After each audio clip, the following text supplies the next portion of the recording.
Entonces podemos empezar. Buenas tardes, doctor. Buenas tardes, compañeros. El día de hoy, mi compañera y yo vamos a hablarles sobre la semiología del dolor. Siguiente diapositiva, por favor.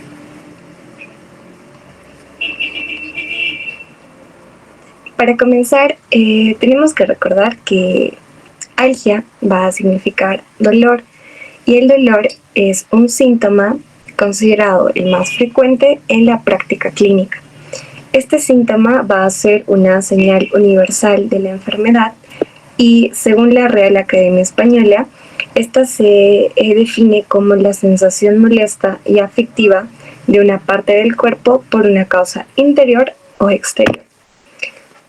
Se dice que al menos todos los individuos lo han experimentado alguna vez y pueden distinguir varios tipos de dolor. Para su interpretación semiológica, es necesario tener los conocimientos básicos de las estructuras y mecanismos del cuerpo para saber cómo funciona este sistema nervioso cuando percibe el dolor. En la interpretación semiológica vamos a comenzar con la aplicación. Se va a comenzar conociendo esta aplicación de un estímulo que va a causar dolor. Este va a causar una percepción dolorosa y nos va así a dar unos componentes somáticos, psicológicos y consecuencias sociales. De siguiente diapositiva, por favor. Ya. Ahora, para comenzar a hablar del dolor, tenemos que saber algunas bases neurofisiológicas de este. Empezando con la organización del sistema sensitivo del dolor, que va a comenzar en la embriogénesis. A medida que el embrión va desarrollándose, se va a dar que cada segmento va a arrastrar con él su inervación original. ¿Por qué? Porque esta inervación se va a dar dividida en segmentos. Estos son conocidos como los somitas, que podemos verlos como si fueran unos bloques que van a ir uno por uno construyendo esta inervación. En los somitas podemos tener tres tipos, que son los dermatomas, los miotomas y los esclerotomas, que van a conformar este somita. Los dermatomas van a dar la piel, los miotomas los músculos y los esclerotomas los huesos y las articulaciones. Por otro lado, como vemos, en el caso de las vísceras va a ser un poco distinto, ya que esta inervación también va a ser muy distinta en características a la somática.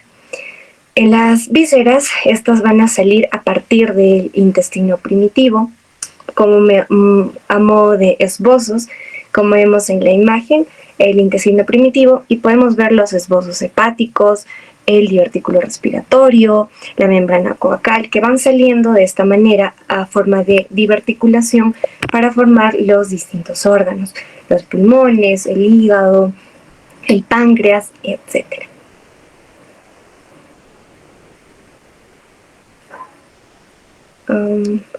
Flor, ¿puedes enfocarle un poquito mejor las diapositivas?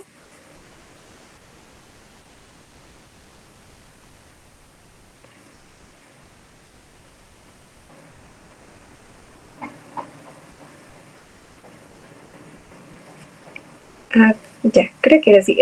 Ya, ahí. Y debido a esta inervación que expliqué, es que las vísceras van a tener un dolor bastante difuso. En cambio, somáticos, que son la piel, los músculos, huesos y articulaciones, van a ser más localizados, lo que explicaré a lo largo de la exposición. La siguiente diapositiva, por favor.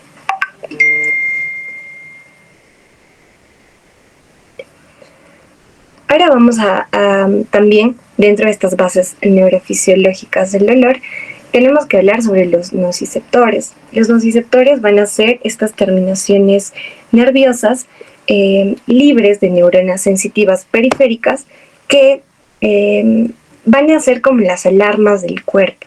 Podemos verlo de esta manera. ya que tienen la función de detectar los estímulos dañinos o potencialmente dañinos, que los conocemos como estímulos nocivos. Estos se van a encontrar por todo el cuerpo. Pueden estar en la piel, en los músculos, en el tejido conectivo, en los vasos sanguíneos, en las meninges, en la pleura, en la pulpa dentaria, etc.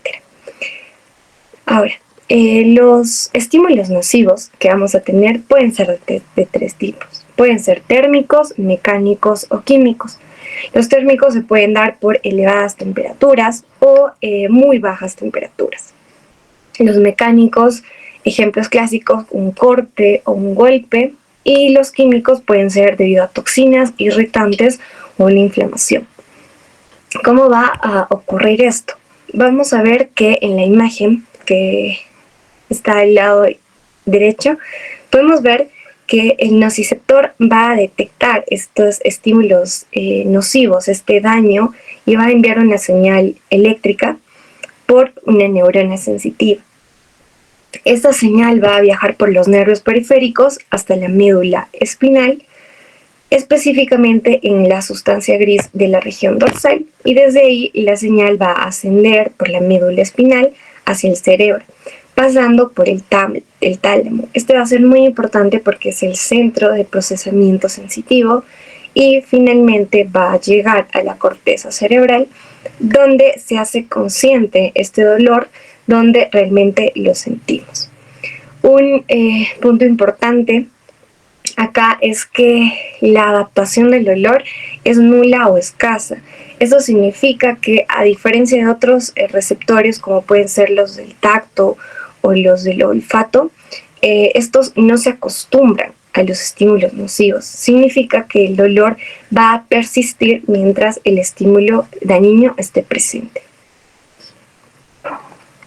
La siguiente diapositiva, por favor.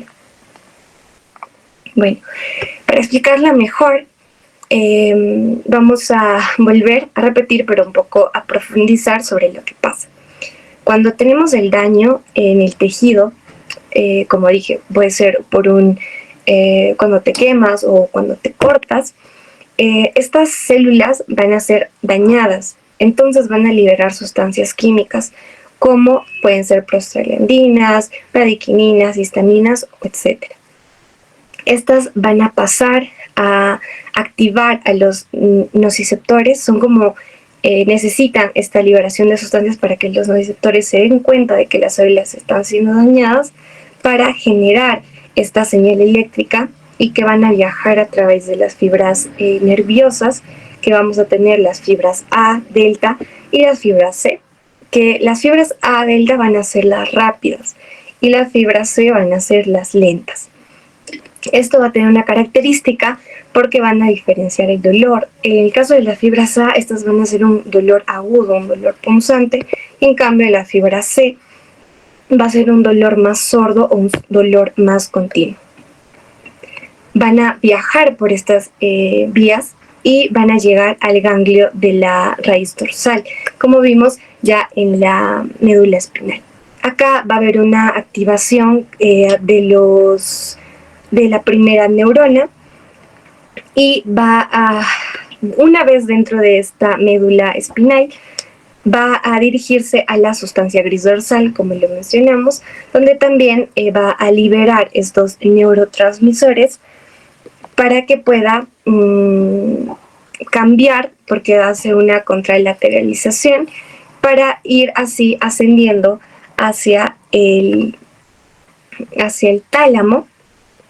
Y en el tálamo es donde se va a activar ya esta tercera neurona, y es donde se da que en la tercera neurona va a llevar esta señal desde el tálamo hasta la corteza somatosensorial, y es donde realmente ya se hace consciente este dolor, donde se siente el dolor y el cerebro puede interpretar en qué parte del cuerpo está siendo afectada o el tipo de dolor que es.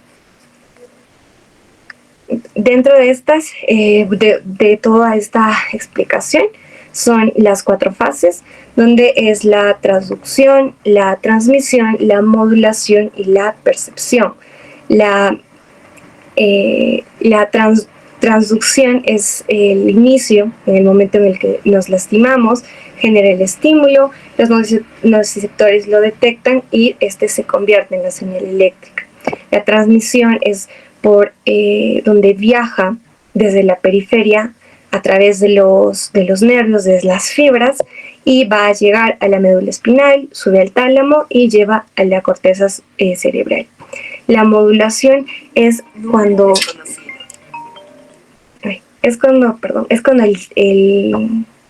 el cuerpo va a tener mecanismos para controlar esta intensidad del dolor y puede amplificarlo si necesitamos prestar esta atención urgente, o también puede bloquearlo con endorfinas o encefalinas para que la persona pueda huir o actuar.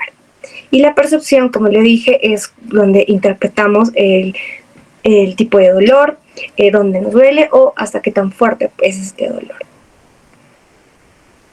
La siguiente diapositiva, por favor. Bueno, ahora, conociendo ya estas bases neurofisiológicas del dolor, podemos hablar exactamente sobre los tipos de dolor según la estructura que van a afectar. Tenemos el dolor somático, que se va a dar en estructuras superficiales, como dijimos, en la piel, en el tejido celular subcutáneo, en estructuras profundas, como los huesos y las articulaciones. Este va a tener una localización más precisa y se van a producir por 4 diferentes mecanismos. Pueden ser traumáticos, puede ser un pinchazo, un corte, un golpe, y estos son los que van a activar a los mecanorreceptores. Por otra parte, tenemos a los que se pueden producir por temperaturas, unas temperaturas mayores a 55 grados Celsius o menores a los 5 grados. Estos van a activar a los termonociceptores, y también podemos tener a los que activan los nociceptores polimodales. En este caso, se van a activar estos receptores, pero esto se va a producir por los mecanismos mecánicos, térmicos y químicos, pero estos se van a dar a la vez. Por eso su nombre de polimodales. Y también pueden ser químicos, porque estos van a activar, por ejemplo, una inflamación, que pueden activar a los receptores silenciosos o dormidos. Y un ejemplo de los polimodales pues vendría a ser, por ejemplo, una quemadura. En el cuadrito del lado derecho podemos tener las características más importantes de este dolor somático, que van a predominar las fibras mielínicas A. Sus características, dijimos que van a ser un dolor agudo, un dolor punzante, va a tener un comienzo y una finalización rápida, y los mecanismos generados van a ser los traumáticos, las temperaturas extremas, la inflamación, y sus límites van a ser bastante precisos y bien localizados. La siguiente diapositiva, por favor. A comparación del dolor visceral. María Ángel, disculpa, ¿no hay forma de que puedas corregir esta presentación para que se pueda ver todo el contenido? Porque se está cortando. De repente disminuir el tamaño, no sé. Así, doctor, si lo presentamos estaría bien.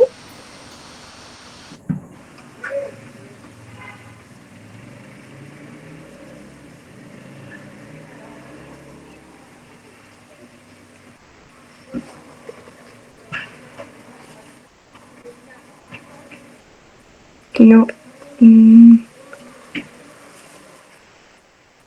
A ver, doctor, un minutito. Continuando con la exposición, ahora voy a mencionar al dolor visceral, que a comparación del dolor somático, podemos ver que este va a afectar a las cavidades craneana, torácica, abdominal y pélvica, donde obviamente se encuentran las vísceras. Y los desencadenantes de este tipo de dolor visceral van a ser, en primer lugar, la distensión, que puede ser espontánea o experimental, y va a ser causado por un estímulo doloroso de estas vísceras huecas por el aumento de su volumen o de su presión. Este se va a agravar periódicamente por las ondas de contracción propia de cada órgano, y cuando pasa esto se identifica a este dolor de tipo cólico. En segundo lugar, podemos tener a esta isquemia, a la isquemia, que va a reducir el flujo de nutrientes y oxigenación por la disminución de la irrigación sanguínea. Por ejemplo, tenemos al infarto de miocardio, que en el caso nos va a dar un dolor que es conocido como la angina de pecho. En el caso de los intestinos podemos tener a la angina intestinal, se le conoce así este dolor, y en los músculos a una claudicación intermitente. Por otro lado, otro desencadenante puede ser la inflamación. Esta se puede dar por una infección o irritación. Podemos tenerlo, por ejemplo, en los ovarios, en el esófago, en la vejiga. Y en la apendicitis, este es característico, es importante, porque este va a tener un tipo de dolor mixto. ¿Por qué? Porque en la apendicitis el dolor va a iniciar siendo visceral, va a estar mal localizado y periumbilical, para después volverse somático. Este va a ser bien localizado en la fosa ilíaca derecha cuando ya existe esta irritación peritoneal. En las características en el cuadrito, igual podemos observar sus características más importantes, que esta va a tener unas fibras predominantes que van a ser las amielínicas o C, y su característica de este dolor va a ser que es urente, es vago y es tardío, y sus límites van a ser imprecisos, van a ser mal localizados, y en general son referidos a la línea media. Para hablar sobre esto, que son referidos, tenemos al dolor referido. No sé si puedes agrandar la imagen de la esquina, por favor, Flor.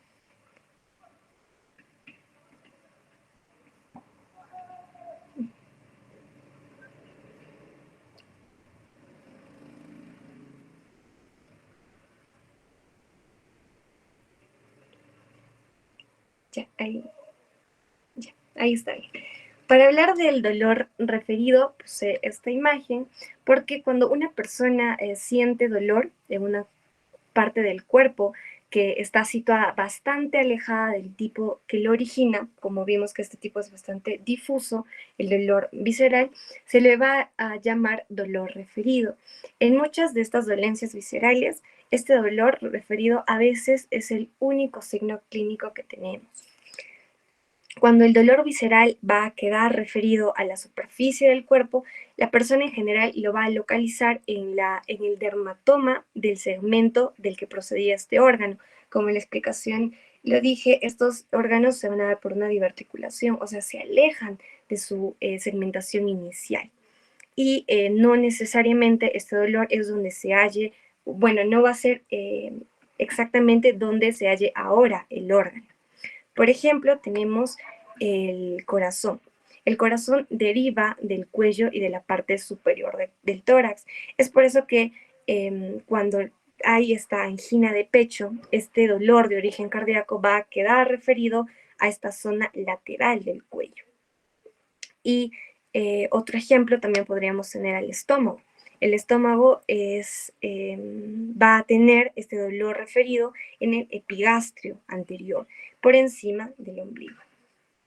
Y los demás ejemplos, que es una imagen muy bonita que encontré para poder ver las distintas localizaciones de los tipos de dolor, de las vísceras. Ahora sí, Ya, un favor, María Ángel. Repite nuevamente lo relacionado al dolor referido, ¿no? Desde el inicio, ¿no? Ya, ¿por qué? Porque hay otro tipo de dolor, ¿no es cierto? Así como hay dolor referido, dolor irradiado. Sí, doctor. Eso, bueno, más Ya, adelante. sí, yo sé que sí, yo sé que sí, yo sé que sí. Ya, Ah, ya, pero del- quiero que hagas énfasis en esto para que se pueda determinar las diferencias entre un dolor referido y un dolor irradiado, ¿no? ¿Y por qué insisto en esto? Porque muchas veces se utiliza de manera incorrecta, ¿no? Entonces, generalmente cuando, por decir a un paciente, vamos a poner un ejemplo, cuando un paciente sufre un ataque isquémico, ¿no? Cardíaco, eh, ese paciente va a presentar un dolor, pues, ¿no?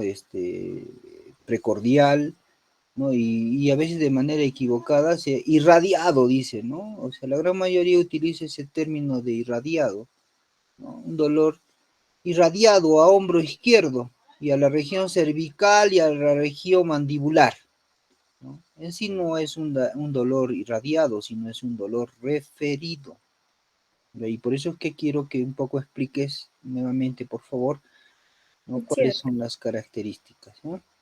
Sí, doctor, está bien. Bueno, cuando hablamos sobre la definición del dolor referido, es cuando este dolor se siente en una parte del cuerpo situada bastante alejada del tejido que lo origina. En otras palabras, tratamos de decir que este dolor que se percibe en una zona diferente del cuerpo al lugar donde se origina el problema. Un ejemplo típico es la angina de pecho, ¿no? Lo que pasa en esto es que el corazón, el corazón se encuentra o queda referido a esta zona lateral del cuerpo porque se encuentra o va a derivar del cuello y de la parte superior del tórax. Entonces, por eso es que se va a deber a que la persona lo va a localizar en el dermatoma del segmento del que procedía este órgano visceral en el embrión, como la segmentación que hablamos al inicio. Ahora, la siguiente diapositiva, por favor. Bueno, para hablar sobre el dolor los anteriores dolores hablábamos sobre estos que son, son el dolor según la estructura que afecta. Ahora vamos a hablar sobre el dolor, pero según los mecanismos neurofisiológicos. Habitualmente, como lo expliqué, el dolor es una respuesta del cuerpo a una lesión tisular. O sea que los nervios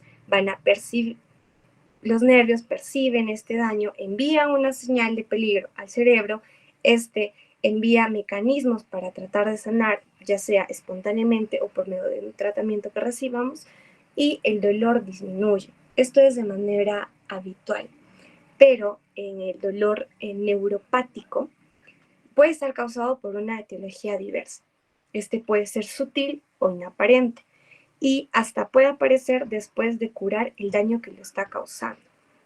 Este evoluciona de una manera crónica, puede ser en meses, años o incluso en décadas, y va a tener una elevada repercusión psicológica. Las Ya, características de este... hay un ratito, a ver. Es importante para un poco ubicarnos, ¿no? En el tipo de el dolor al cual haces referencia, el dolor neuropático, para poner un ejemplo, ¿no? Las personas que cursan con herpes zóster, ustedes habrán visto, ¿no? En las visitas, en el hospital, ¿no? Vemos con bastante frecuencia esta patología, ¿no? El herpes zóster, ¿no? El herpes zóster es una afección viral, ¿no? Producida por el virus de la varicela zóster, que va a caracterizarse por la presencia de lesiones vesiculares que van a afectar a un determinado dermatoma. Y es por esa razón de que toda vez que haya un herpes zóster, ustedes van a ver, ¿no? De que afecta específicamente un territorio, pero solo ya sea del lado derecho o del lado izquierdo del cuerpo, ¿no? Entonces tiene que ver mucho con el territorio del dermatoma correspondiente. Y lo que pasa, como bien dices, ¿no? Puede estar incluso presente después de haber curado el daño inicial. O sea, ¿qué quiere decir? Nosotros tenemos el herpes zóster, o sea, se curan las lesiones, pero va a traer consigo una secuela, ¿no? Que es la presencia de un dolor neuropático, ¿ya? Post cura de las lesiones. Entonces ya el tejido, la piel ya ha cicatrizado, pero lo que queda consigo es un dolor de características neuropáticas y que incluso puede acompañar por todo el resto de la vida. ¿no? Y requiere pues otro tipo de tratamiento que es también importante, seguramente que lo vas a señalar, y que tiene algunas características muy peculiares en relación a lo que es las características del dolor, ¿ya? Entonces, eso es importante, ¿no? Entonces, la lesión curó, pero deja consigo ese dolor que se va a mantener por mucho tiempo, ¿no? Dolor a veces de intensidad 9, 10 sobre 10, ¿no? Entonces, en la escala valorativa del dolor, ¿no?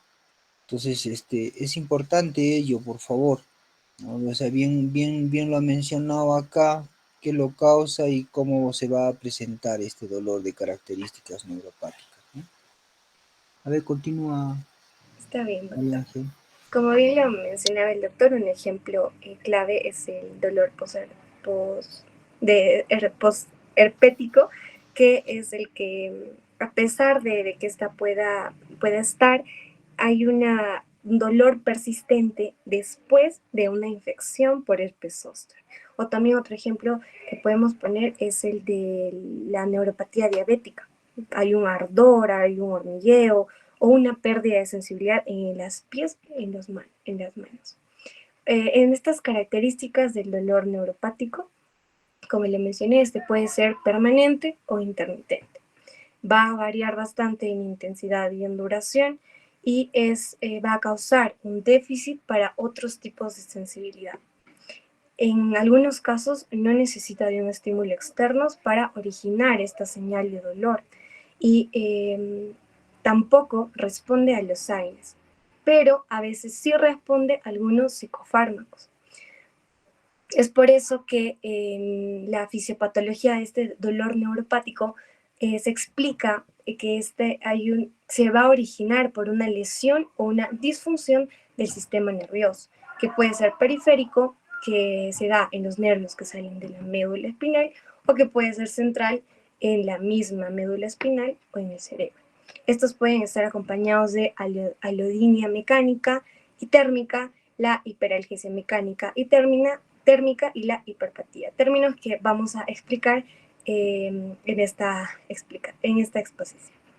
En el cuadrito del lado derecho podemos hablar sobre las características más importantes, igual, la fisiopatología que lo expliqué, que es un dolor que se va a originar por esta lesión en el sistema nervioso, y la semiología. Podemos ver que en la semiología el dolor se siente como un componente continuo, de manera de quemazón.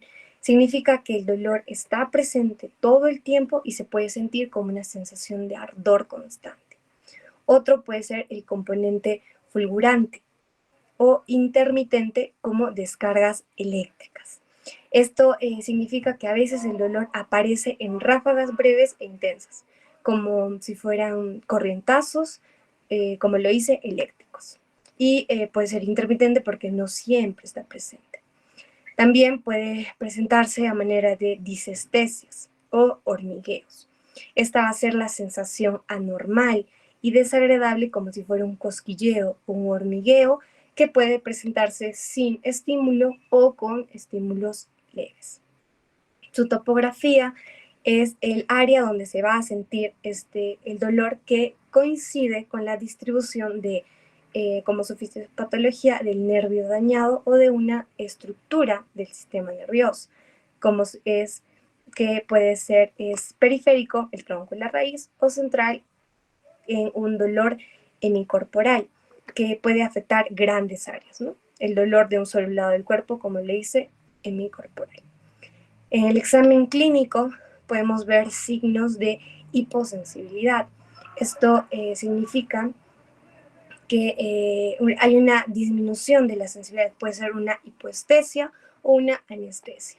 También podemos ver los signos de hipersensibilidad. Bueno, para mencionar la definición de esta hiposensibilidad, que pueden ser la hipoestesia va a ser la disminución de la sensibilidad, la anestesia va a ser ya la ausencia total de esta sensibilidad. O sea, significa que a pesar de que hay dolor, la sensibilidad puede estar reducida en esta zona. Y por otro lado, los signos de hipersensibilidad, que vamos a tener la alodinia, qué es el dolor ante estímulos que normalmente no deberían doler. Puede ser, por ejemplo, con un roce de la ropa o hasta con una caricia. Y podemos mencionar también en este examen clínico a la respuesta y agresión que no se corresponde. Esto nos indica que el estímulo no va a ser proporcional a la respuesta. O sea que este puede doler mucho, aunque el estímulo sea mínimo o aunque incluso, como le dijimos, no puede haber un estímulo. Importante recalcar, ¿no es cierto? En la alodinia, que va a ser pues una manifestación de dolor exagerado, ¿no? Entonces, en estos casos el paciente va a presentar una hiperalgesia, ¿no? Pero una hiperalgesia ante un estímulo mínimo, ¿no? O sea, muchas veces el frote de una ropa de seda, que normalmente pues genera una sensación agradable, o sea, va a generar una respuesta desagradable, pues ¿por qué? Porque va a generar mucho dolor. Entonces, estos dolores de origen neuropático, o sea, van a generar este tipo de alteraciones, ¿no? Entonces, a veces los dolores son tipo quemazón, tipo urente, ¿no? Puede haber incluso hormigueo, este dolor que a veces deja consigo, por ejemplo, ¿no? Lo que le estaba mencionando, el herpes zóster, y que genera pues mucho disconfort en el paciente. O sea, a veces son cuadros de difícil tratamiento, ¿no? Porque en estos cuadros de dolor neuropático, o sea, los AINES no están indicados, o sea, no van a tener éxito con el uso de AINES para el manejo del dolor. Entonces, el manejo del dolor neuropático es totalmente diferente y por ende es importante señalarlo, ¿no? Si bien es cierto, María Ángela ha hecho referencia a ello, pero hay que tenerlo en consideración. ¿Estamos? A veces estos dolores neuropáticos pueden incluso presentarse en lesiones cicatrizales post-trauma. Entonces, no necesariamente tiene que ser debido a un herpes zóster o a una diabetes, ¿no? Que puede causar una neuropatía. Muchas veces la alodinia, que es característico en este tipo de dolor, o sea, puede estar presente inclusive en zonas cicatrizales, ¿no? Que son producidas por un trauma, ¿no? En determinada región del cuerpo. Sigamos a ver. Está bien, doctor. Y como mencioné, que este dolor neuropático va a estar acompañado de alodinia, lo explicó muy bien el doctor. También va a estar acompañado de una hiperalgesia. Esta hiperalgesia es cuando el descenso del umbral perceptivo para los estímulos dolorosos va a ser o va a provocar. Umbral del dolor, ¿no? El Ajá, umbral del dolor, ¿ya? El umbral del dolor. exacto, va a haber un descenso del umbral del dolor y va a facilitar esta producción del dolor. Y la hiperpatía va a ser ya cuando se eleva el umbral del dolor y cuando se va a presentar este dolor ya en una máxima intensidad. La siguiente diapositiva, por favor. Bueno, otro dolor que podemos tener dentro de los mecanismos neurofisiológicos está el dolor funcional o psicógeno. Este dolor es porque va a carecer de un sustrato estructural evidenciable y se relaciona con las perturbaciones mentales. Por ejemplo, podemos tener una cefalea o un dolor abdominal que se van a dar de manera esporádica y estos no van a tener una causa clara demostrable. Entonces, estos cuando ya aumentan su magnitud pueden ser persistentes por lapsos mayores, hasta pueden requerir medicación y van a afectar el bienestar de los pacientes. En estos casos de dolor vamos a tener algunas personas que se les conocen como simuladores, ya que estos van a inventar el relato de las características de un dolor a veces lo hacen con tanta precisión e incluyen manifestaciones concomitantes psíquicas y de la conducta. Un rasgo típico para poder evidenciar esto es el fin utilitario que va a salir se va a poner en manifiesto tarde o temprano de este fin utilitario que puede ser directo o indirecto. Es por eso, por todas estas características, que hacen muy difícil el reconocimiento de esta artimaña que vienen a presentar este tipo de simuladores con el dolor funcional o psicógeno. Ahora mi compañera les va a continuar explicando.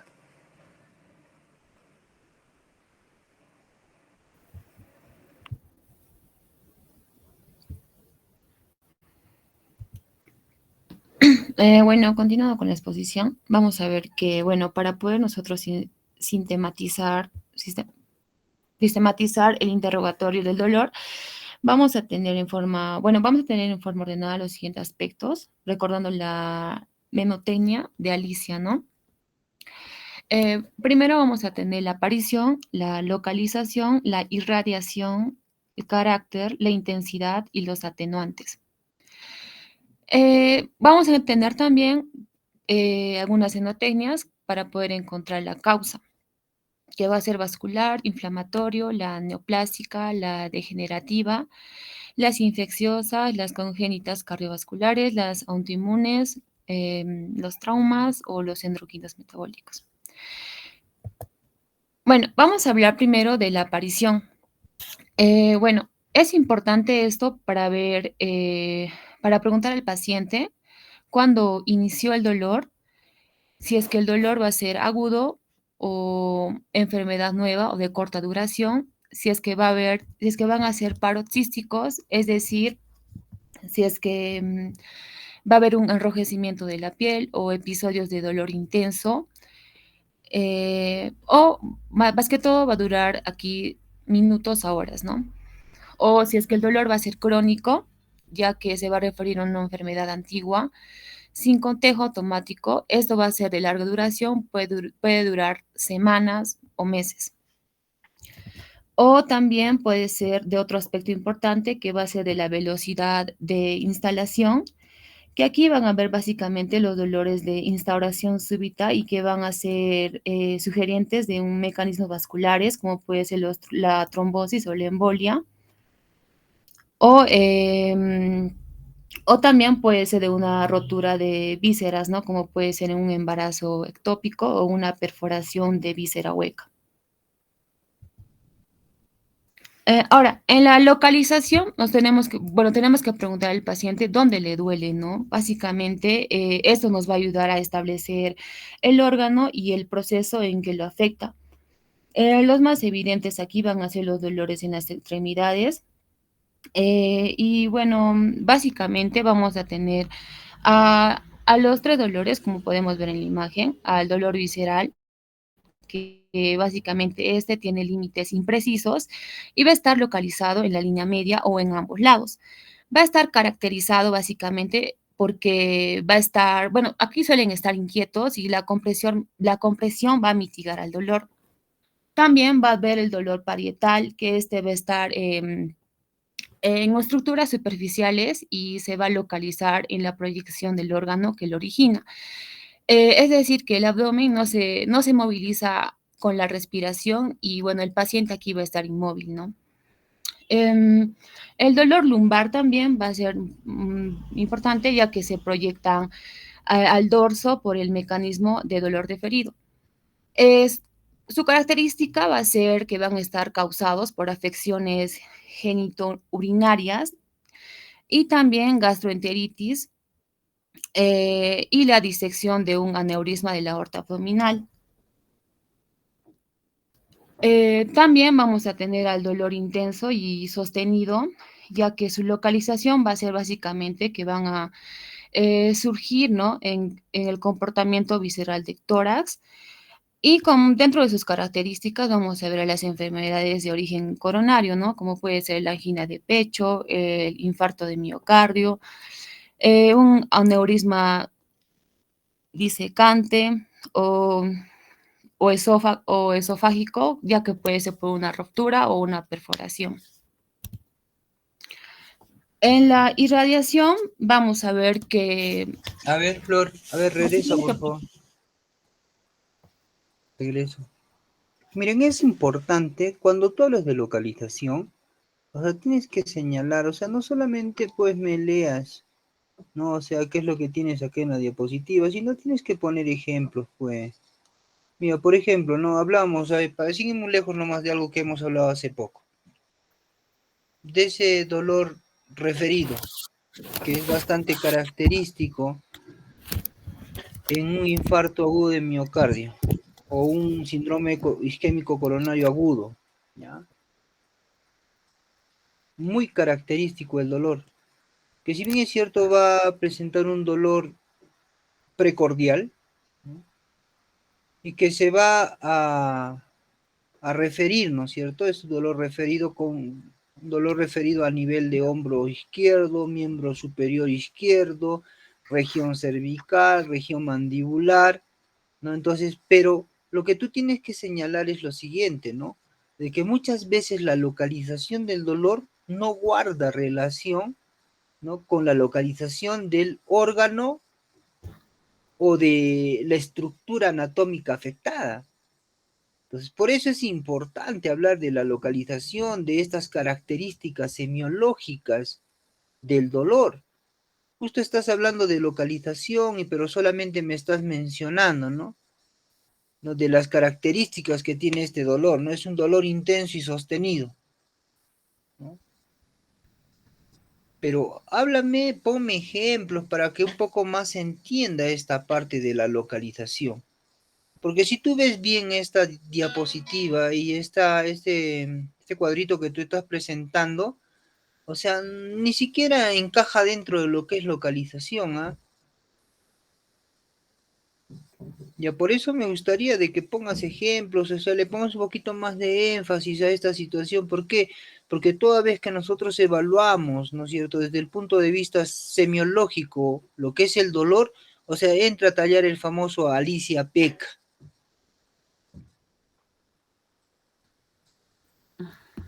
¿Estamos de acuerdo, Flor? Sí, doctor. Vamos. Bueno, como ya lo mencioné, el dolor visceral tiene, ¿no? Por lo común, límites imprecisos y este está localizado en la línea media o en ambos lados de esta, lo cual no va a haber una contractura de la pared abdominal. Básicamente en este dolor el paciente suele estar inquieto y los cambios de posición, por ejemplo en la cama o los movimientos respiratorios del abdomen no van a agravar, o sea, no se van o sea, poner más dificultosos. Y bueno, a veces la compresión va a mitigar el dolor. En el dolor parietal, este básicamente debe estar originado básicamente en estructuras superficiales, como por ejemplo puede ser la piel o el tejido celular subcutáneo. También van a ver los músculos, bueno, y también el peritoneo parietal. Básicamente estos van a participar, bueno, van a ser básicamente características, ¿no? De los dolores somáticos. Em, un ejemplo sería en el caso de una peritonitis localizada por compromiso del peritoneo parietal. Esto básicamente puede ser debido a un proceso visceral. Y aquí el dolor se va a localizar en proyección sobre la piel del abdomen, del órgano, o básicamente de la piel del abdomen, ¿no? En el dolor lumbar, básicamente en el dolor lumbar, pues, los dolores van a ser frecuentes y bueno, como ejemplo aquí vamos a poder tener acá lo que va a ser las lumbalgias y aquí va a ser interesante señalar la convivencia, ¿no? De establecer la anamnesis o un examen físico si existe o no un déficit neurológico. En el dolor intenso y sostenido, vamos a ver que, bueno, estos van a surgir del comportamiento visceral del tórax. Y como ya lo mencioné anteriormente, van a tener características de enfermedades de origen coronario, ¿no? Como puede ser la angina de pecho, el infarto del miocardio o un aneurisma disecante. En la irradiación vamos a ver que, bueno, un dolor puede quedar circunscrito, se podría decir, a su punto de origen o extenderse, ¿no? A regiones más o menos distantes. Esta irradiación va a sugerir, va a sugerir a estructuras afectadas incluso en el mecanismo de su comportamiento. Básicamente, se tiene que preguntar en la radiación, ¿no? Como ya lo mencioné, si el dolor se propaga a otro lugar o se queda en el mismo lugar.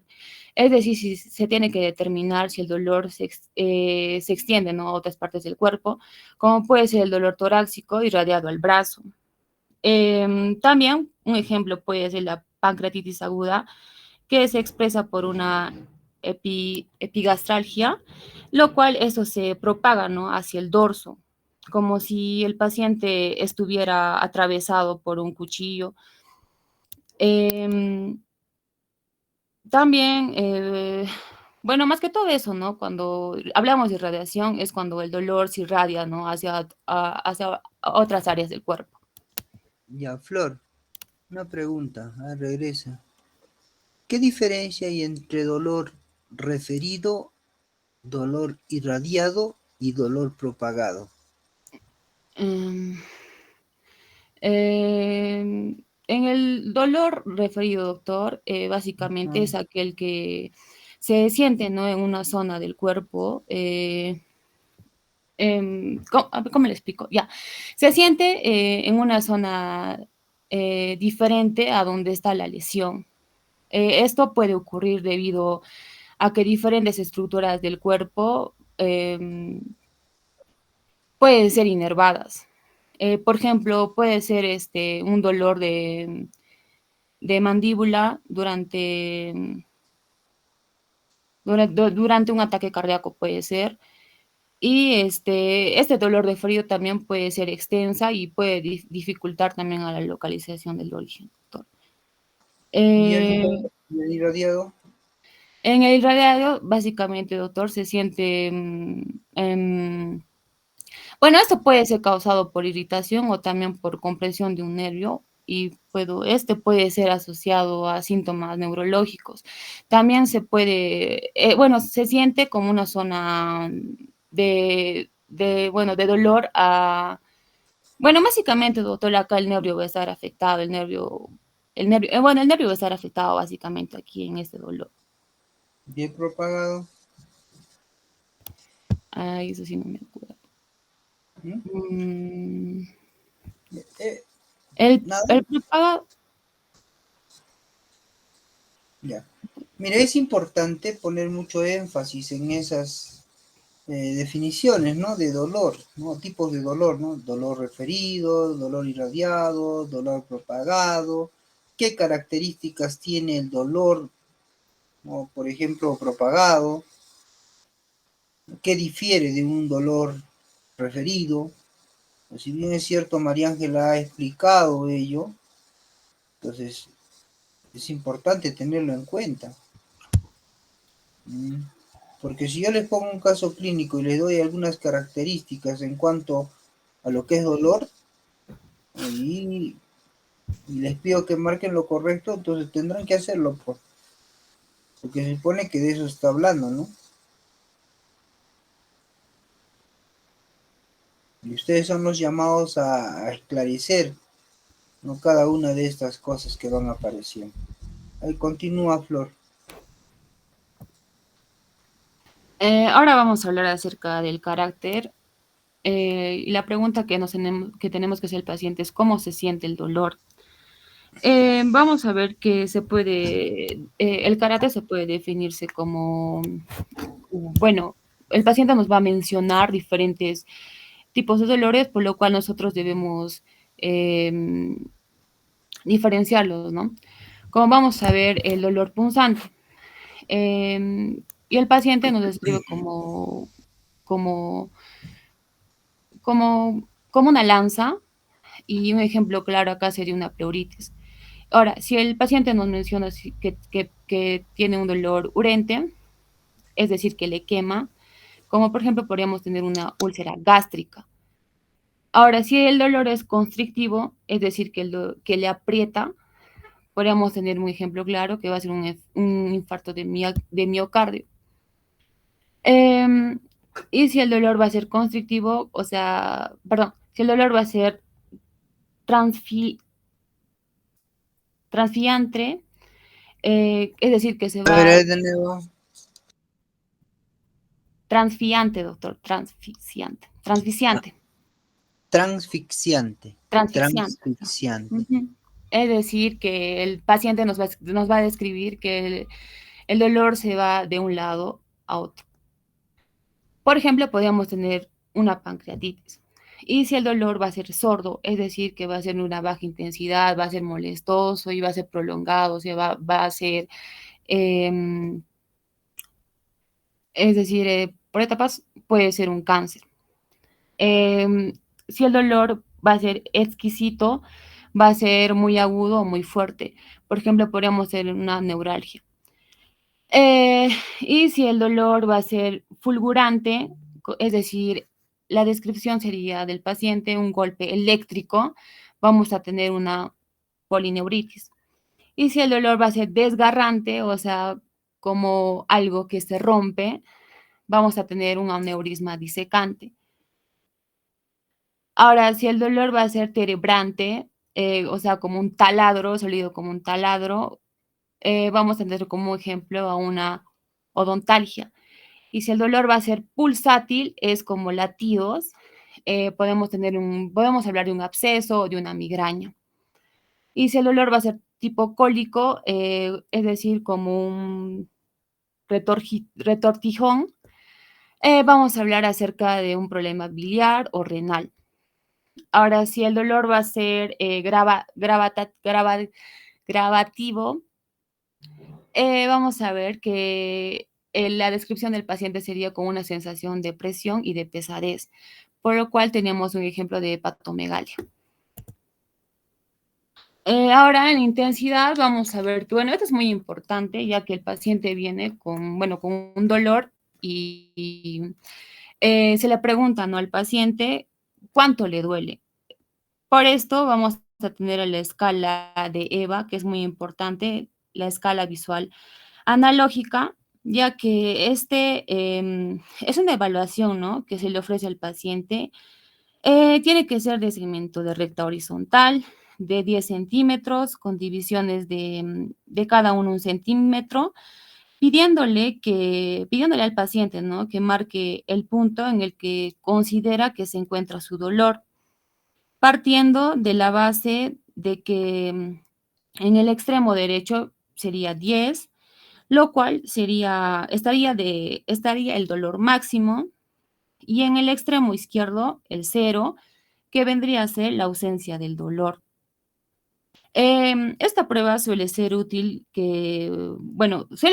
que el paciente, ¿no? Para que el paciente pueda comparar la intensidad y el carácter del dolor que padece de otros dolores. Y esto, bueno, más que todo esto nos va a permitir medir, ¿no?, la intensidad del dolor, lo cual el paciente nos va a describir, ¿no? Ya, y los atenuantes o agravación al dolor, que aquí básicamente estos van a ser datos valiosos que pueden aportar a la anamnesis cuando se cuenta con una hipótesis bien diagnosticada, ¿no? Lo cual va a haber unas condiciones que van a agravar o van a atenuar el dolor. Vamos a ver al esfuerzo, a la postura, ¿no? A la tos, si es que este va a mejorar, o si es que está agudo, si es que está crónico, a la ingestión de alimentos, si es que el paciente presenta angustia o no, a la vitalidad, a, a procesos físicos también, donde podemos ver aquí a la taquicardia, a la palidez, a la midriasis, y a lo sensorial, lo que vendría a ser la salivación o a la sequedad de la boca.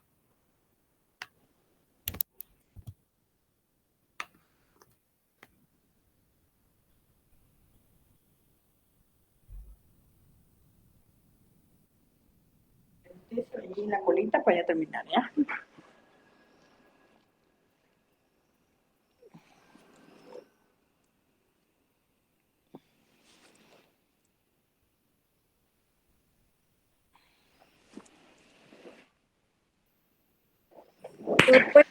Te vas a hacer una doctora sexy. Ah, ay, no, pero mi vida sí le quedó bien su lipo, bien bonito. Compañera, pedí tu audio. Melanie, tu audio.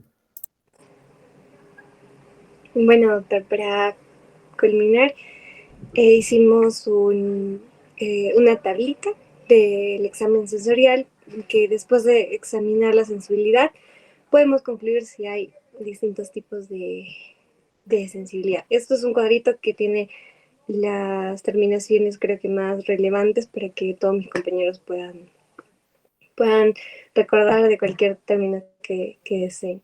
Podemos ver la analgesia, la anestesia, la aerolínea, que lo mencionamos, lo neuropático, las disestesias, la hiperestesia, igual la hipoestesia, la hiperalgesia, la hipoalgesia, la hiperpatía y lo mencionado, el umbral del dolor, ya puede ser elevado o bajo, y la tolerancia al dolor.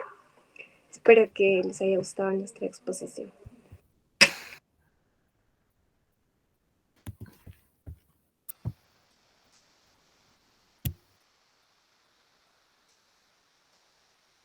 Muy bien. Bien, gracias María Ángel Flor por la exposición. Entonces estamos dando por concluida esta exposición y ahora vamos a pasar al siguiente tema, delegado.